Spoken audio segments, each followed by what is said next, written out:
મિત્રો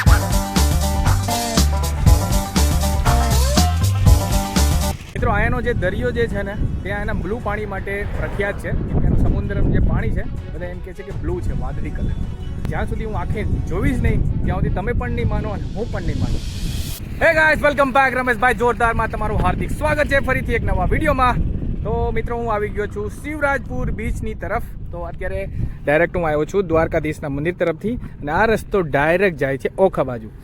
તો દ્વારકાધીશના મંદિરથી બહાર નીકળ્યો તો રબારી ગેટથી માત્ર મને 30 રૂપિયા લાગ્યા છે અને માત્ર 12 કિલોમીટરના અંતરે શિવરાજપુર આ બીચ આવેલું છે. તો અહીંયાથી હું જવાનો છું અને અહીંયાથી 2 કિલોમીટરના અંતરે શિવરાજપુર બીચ આવેલું છે. અને અહીંયા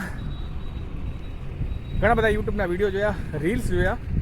બધા લોકો એમ કહે છે કે અહીંયાનું જે દરિયો જે છે તે પાણી આનું છે બ્લુ. તો રિયલિટી આપણે ચેક કરશું કે ખરેખર અહીંયાનું પાણી જે બ્લુ છે અને ફરવાલાયક જગ્યા છે કે નહીં. કેમ કે આપણા સબસ્ક્રાઈબરને આપણે 100% સટીક જાણકારી આપી છે. તો ચાલો તો આપણે અહીંયા જઈને તમને બતાવીશ કે દરિયો ખરેખર એનું જે પાણી છે બ્લુ છે કે નહીં. ચાલો તો હવે આપણે દરિયામાં મળશું. તો મિત્રો મને અહીંયા લિફ્ટ મળી ગઈ છે. તો અહીંયા એક ટ્રેક્ટર જતું હતું શિવરાજપુર બીચની તરફ, તો મને અત્યારે લિફ્ટ મળી ગઈ. જો અત્યારે હું ટ્રેક્ટરમાં છું. ગમે આ લિફ્ટ માંગશો લિફ્ટ મળી જશે. તમારું નામ? Anekbhai, thank you so much lift દેવા માટે.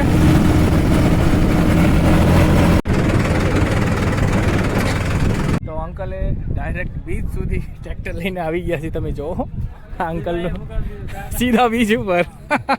તો શું નામ છે તમારું? આલુ માણેક. તો થેન્ક યુ સો મચ મને લિફ્ટ આપવા માટે. થેન્ક યુ, આભાર તમારો. અંકલે સીધી બીચ ઉપર જ લાવી દીધું. તમે જો અહીંયાથી ડાયરેક્ટ બીચ શરૂ થઈ જાય છે. તો ચાલો હવે બીચની આપણે મુલાકાત લઈ લઈએ. મિત્રો તમે જોઈ રહ્યા છો આ છે શિવરાજપુરનું બીચનું પાર્કિંગ એરિયા. તો તમારે અહીંયા પાર્કિંગના અલગથી એક એન્ટ્રી ફી પે કરવી પડશે. તો તમે અહીંયા પ્રાઇવેટ વાહન લઈને આવો છો કે બસમાં આવો છો કે ઓટોમાં આવો છો તો તમારે અહીંયા સ્ટોપ લેવો પડશે. અને આ રસ્તો ડાયરેક્ટ છે એ બીચની તરફ જાય છે. મિત્રો આપણે બીચની એન્ટ્રન્સમાં જ આપણે અંદર આવશો ને તો બીચ ઉપર તમે નાવા જશો ને તો અહીં સરસ મજાની આ સુવિધા ઉપલબ્ધ કરાવેલી છે. જો જે આપણે ટ્રેક્ટરવાળા અંકલ છે એમની પોતાની જ આ શોપ છે અહીંયા જો. અને પ્લસ એમને નાવા ધોવાની સુવિધા સારી એવી ઉપલબ્ધ કરેલી છે. પણ એના માટે તમારે પૈસા પે કરવા પડશે. જો તમારે ટોયલેટ વગેરે જવું તો એને માત્ર 30 રૂપિયા છે. મીઠું પાણી આપશે. અને જો નાવા ધોવાનું તમારે કરવું હોય તો જો આવી રીતના મીઠા પાણીની બાલ્ટી આપશે. એક બાલ્ટીના 20 રૂપિયા છે. ઓકે, તો સારી એવી સુવિધા છે. તો જરૂર તમે દરિયામાં આવ્યા પછી અહીંયા જરૂર ના જો. હવે હું જાઉં છું બીચની તરફ. તો ચાલો હવે રિયાલિટી આપણે ચેક કરી લઈએ. અને એન્ટ્રન્સમાં જ ઘણી બધી આવી રીતના શોપ આવેલી છે. તો તમને નારિયેલ પાણી વગેરે તમને બધું મળી જશે. જો અહીંયા ચાની દુકાન પણ છે. ગરમ ગરમ ચા અને મેગી, નૂડલ્સ, ભૂંગળા બટેકા બધું બીચમાં તમને મળશે. તો શું બનાવો છો? મેગી. તો શું છે એક પ્લેટનું? 30 રૂપિયા. તો જો ગરમા ગરમ મેગી તમને શિવરાજપુર બીચ પર તમને મળી જશે. તો જો ઘણા બધા ટુરિસ્ટ એન્જોય કરે છે. અને મકાઈના દોડવા પણ છે જો મસ્ત.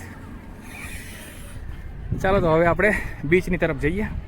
તો ફાઇનલી ગાઈઝ જે યુટ્યુબમાં વિડીયો જોયા, રીલ્સ જોઈ, આ બ્લુ ફ્લેગ આપ્યું છે આ બીચને. તો ખરેખર તમને હવે નજારો દેખાડું છું. શિવરાજપુર બીચનો નજારો જોઈ લ્યો, તમારી સામે છે. તો ખરેખર મિત્રો આ બ્લુ બીચ છે. અને મને બહુ ગર્વની વાત છે કે ગુજરાતમાં એ દ્વારકાની નજીક 12 કિલોમીટરના અંતરે એવું નાનું એવું સરસ મજાનું આ સુંદર બીચ શિવરાજપુર બીચ જેવું નામ છે એવું જ કામ છે. અને ખરેખર મિત્રો તમે જોઈ રહ્યા છો આનું પાણી ખરેખર બ્લુ છે. એકદમ બ્લુ, ક્રિસ્ટલ ક્લિયર તમે કહી શકો. હું 6 વર્ષ ગોવામાં હતો ત્યાં પણ મેં આવું બીચ નથી જોયું. એકદમ લાજવાબ છે. અને જો દેશભરથી ટુરિસ્ટ આવ્યા છે અને કાફી એન્જોય કરે છે.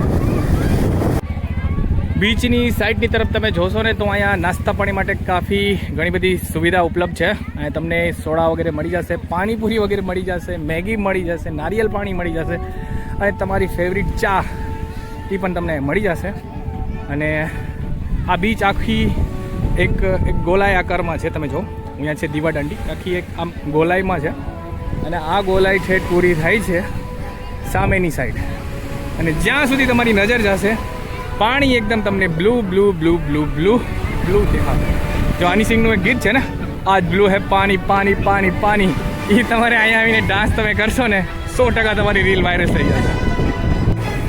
મિત્રો બીચ ઉપર અહીંયા આવીને મને જાણવા મળ્યું છે કે તમે જોઈ શકો છો થોડાક મહિના પહેલાં અહીંયા વોટર સ્પોર્ટ એક્ટિવિટી બધી શરૂ હતી, પણ વડોદરામાં જે ઘટના થઈ હતી સેમ સિચ્યુએશન અહીંયા પણ બધું બંધ કરી દીધું છે, કેમ કે આ લોકો આગળ લાઇસન્સ હજી છે નહીં.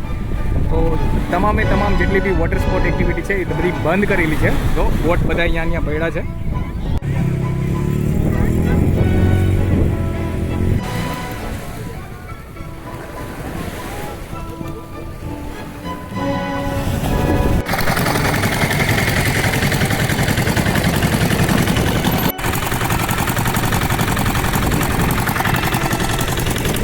મોસ્ટલી બધા બીચ ઉપર બિયર પીતા હોય, વિસ્કી પીતા હોય, વાઇન પીતા હોય.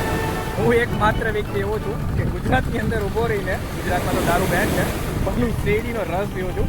આવો તો મજા તો મને ગોવામાં પણ નથી આવી, પણ ગુજરાતની મજા અલગ છે, અને પ્લસ શિવરાજપુર બીચની મજા.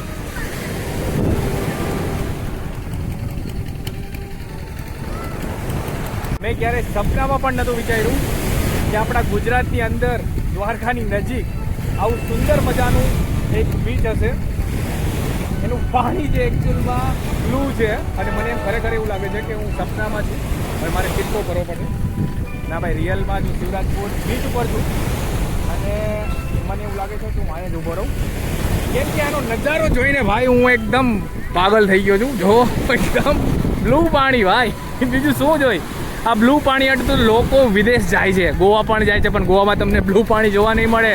એક લિમિટેડ એરિયામાં છે સાઉથ ગોવામાં, પણ ઇન્ડિયામાં પણ બહુ ઓછી જગ્યાએ આવું બ્લુ પાણી તમને જોવા મળે છે. પણ one of the best beach તમે અત્યાર સુધી તમે કહી શકો. અત્યારે હું ઘણા બધા બીચને હું વિઝિટ કરી ચૂક્યો છું, પણ ગુજરાતની અંદર આ ફર્સ્ટ મારું એક આ ફેવરિટ પ્લેસ થઈ જશે બ્લુ પાણી માટે. એક નંબર છે ભાઈ. મિત્રો ફરવાનું પ્લાન કરજો દ્વારકા, શિવરાજપુરને તો જરૂર વિઝિટ કરજો, અને આવીને મજા માણજો. બહુ મજા આવી જશે તમને.